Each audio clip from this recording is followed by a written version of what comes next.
이 하박국서는 바벨론 1차 유다 침략이 이루어지기 직전인 BC 610년 경에 기록된 말씀입니다. 선지자 하박국의 이름의 뜻은 안아주다, 포옹하다 이런 뜻이에요. 마치 바벨론 침략을 당한 유다와 예루살렘 백성들을 선지자 하박국이 위로하기 위하여 안아주고 포옹하는 이러한 모습을 우리들에게 보여주고 있습니다. 이 안아주다 포옹하다 라고 하는 이러한 이름의 뜻은 사실은 연약하고 힘없는 자들을 위로하기 위하여 안아주고 포옹하시는 우리 하나님의 모습을 보여주고 있죠. 탕자가 집 나가서 방황하고 고생하다가 아버지 집으로 돌아오게 될 때 아버지가 동구 밖에 나가서 기다리다가 그 아들을 먼저 알아보고 달려가서 목을 끌어안고 포옹하던 그 아버지의 모습, 하나님의 모습을 보여주고 있는 이름입니다. 우리 하나님의 품은 얼마나 크신지 품지 못할 영혼이 없으세요. 우리도 하나님 아버지의 마음, 또 우리 구주 예수 그리스도의 마음을 품고 모든 이들을 사랑하고 품고 안아주고 위로하고 사랑하며 살 수 있는 은혜가 있기를 주 예수의 이름으로 축복합니다. 11절 말씀을 보시겠습니다. 그들은 자기들의 힘을 자기들의 신으로 삼는 자들이라. 이에 바람같이 급히 몰아 지나치게 행하여 범죄하리라. 남유다를 침략하는 이 바벨론 군대를 가리켜서 11절에 그들은 자기들의 힘을 자기들의 신으로 삼는 자라 이렇게 표현하고 있습니다. 여러분들 힘과 관련해서 세 가지 부류의 사람이 있겠습니다. 첫 번째는 자신의 힘으로 악을 행하는 자들이 있어요. 힘을 잘못 사용하는 것이죠. 다른 사람 위에 군림하고 다른 사람을 억압하고 다른 사람의 것을 빼앗고 강탈하는 일에 자신의 힘을 그릇되게 사용하는 것입니다. 또 두 번째로는 자신의 힘으로 오직 자신만을 위해서 사는 사람들이 있을 수가 있어요. 이기적인 사람들이죠. 다른 사람들을 해하는 것은 아닌데 자신의 힘으로, 자신의 부로, 자신의 권력으로 오직 자신의 영혼만을 위하여 살아가는 자들, 이러한 사람들이 또 있겠죠. 여러분들 이러한 사람들의 특징은요, 자신의 힘을 내가 노력하여 나의 힘으로 얻은 나의 소유라고 생각하는 것입니다. 사실은 하나님께서 힘과 부를 주신 것을 깨닫지 못하고 우리의 모든 것이 하나님의 소유인 것을 알지 못하고 자기의 힘과 노력으로 권세와 부를 얻었다 이렇게 생각해서 오직 자신만을 위하여 힘을 사용하는 자들이 있는 것입니다. 여러분들 이 힘을 사용하는 세 번째 부류의 사람들은요, 이웃을 위해서 선하게 사용하는 사람들이 있겠죠. 어려운 사람들을 바라보면 지나치지 못하고 긍휼히 여기며 도와주는 분들, 구제의 손길을 내미시는 분들, 이러한 사람들이 있겠습니다. 세 가지 부류의 사람이 있어요. 악을 행하는 사람들, 자기만을 위해서 힘을 사용하는 사람들, 이웃을 위해서 힘을 사용하는 사람들이 있습니다. 오늘 본문에 나타난 이 바벨론 군들은 힘으로 악을 행하는 자들이었어요. 이웃 나라를 침략하고 강력한 군대의 힘으로 이웃 나라의 재물을 강탈하는 잘못된 힘을 사용하는 자들이었죠. 저와 여러분은 어떠한 사람이 되겠습니까? 나의 힘을 나의 힘으로 생각하지 말고 하나님께서 우리에게 맡겨주신 것으로 생각해서 이 힘으로 하나님을 위하여 또한 이웃을 위하여 선하게 우리의 힘을 사용하는 복된 성도들이 되시기를 주 예수의 이름으로 축복합니다. 여러분들 여기 본문에 나타난 힘이라고 하는 것은 그 물리적인 힘을 가리키는 것입니다. 육체의 힘을 가리키는 것이고 군대의 힘을 가리키는 것이고 또한 물질의 힘을 가리키는 것이고 이렇게 물리적인 힘을 가리키는 거예요. 그런데 성도는요, 이 물리적인 힘도 물질적인 힘도 바르게 사용해서 이것으로 선을 행하여야 되겠지만 신자의 삶은 여기서 끝나면 안 되는 거예요. 여기서 끝나면 그 신자를 할 수 없는 거예요. 참 신자의 삶은 무엇입니까?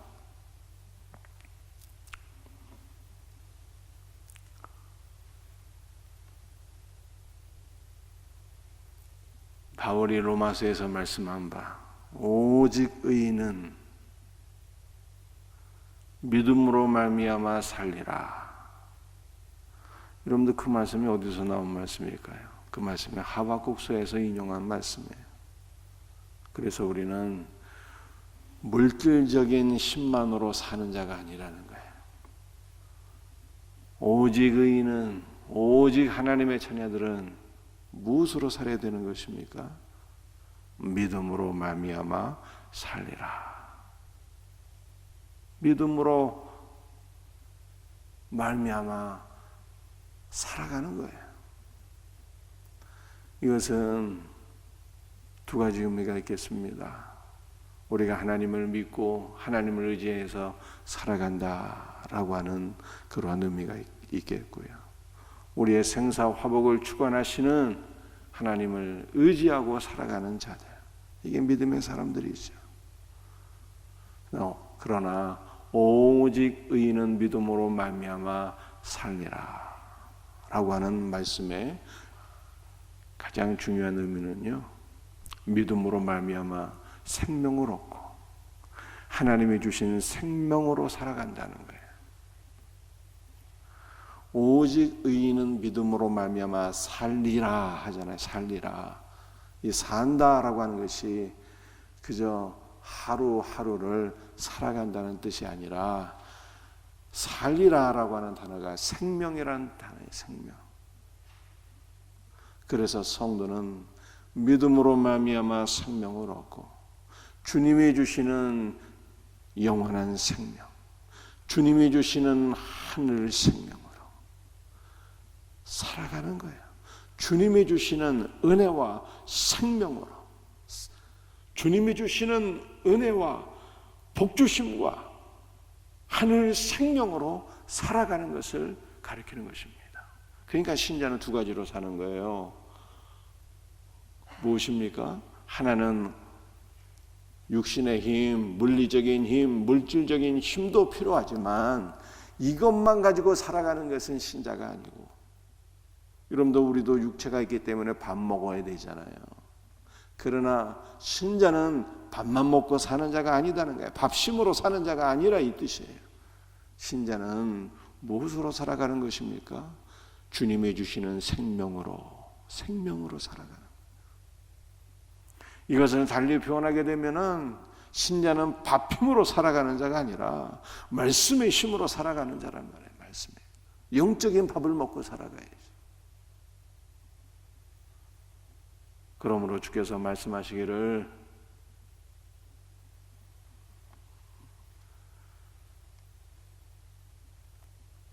사람은 떡으로만 사는 것이 아니에요. 오직 하나님의 말씀으로 살아가는 자다라고 말씀하셨잖아요. 사람은 떡으로만 사는 것이 아니라 오직 하나님의 입에서 나오는 말씀으로 사는 거예요. 말씀으로. 영적인 힘으로 산다는, 영적인 힘. 주 예수께서 부어주시는 은혜와 생명으로 사는 자, 이것이 바로 의인인 거예요. 그러므로 오늘 하루 우리가 어떻게 살아야 되겠습니까? 육신의 힘으로만, 밥 힘으로만 살려고 하지 말고 말씀 안에서 그리스도를 만나고 그리스도께서 주시는 은혜와 생명으로 오늘 하루도 승리하는 자들이 되기를, 사명 감당하는 성도들이 되기를 주 예수의 이름으로 축복합니다. 여러분들, 이 하박국서는 3장으로 되어 있잖아요. 3장으로. 장마다 여러분들 핵심 내용과 주제가 있어요. 1장의 핵심은 뭐냐면은 질문이에요. 질문. 하나님 왜 이렇게 하십니까? 질문이에요. 2장은 하나님의 답변이에요. 하박국서 3장은요, 하나님의 답변을 듣고 찬양하는 거예요. 이게 하박국의 내용이에요. 1장 질문, 2장 답변, 3장 찬송, 이렇게 되어 있어요. 자, 그렇다면 1장에 나타난 선지자 하박국의 질문은 무엇입니까?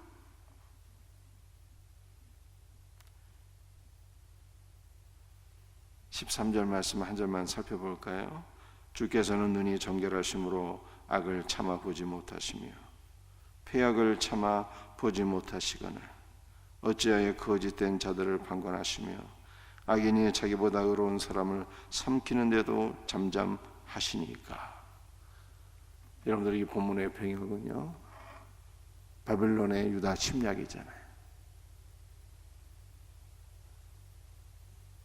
바벨론 군대, 세상의 악한 자들이 자신보다 의로운 하나님의 백성들을 삼키려 하는데 어찌 하나님께서는 잠잠하시니까.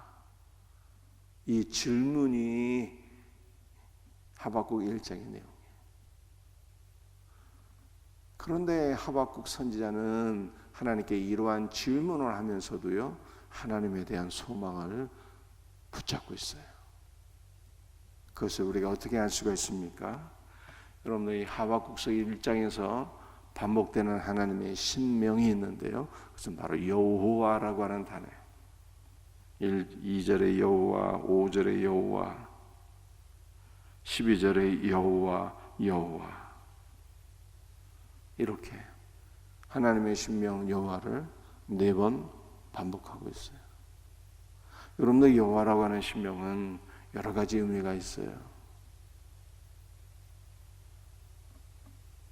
하나님께서 모세에게 말씀하신 것처럼 나는 스스로 있는 자니라 라고 하는, 모든 존재하는 것에 근원이 되시는 분, 만물의 창조자가 되신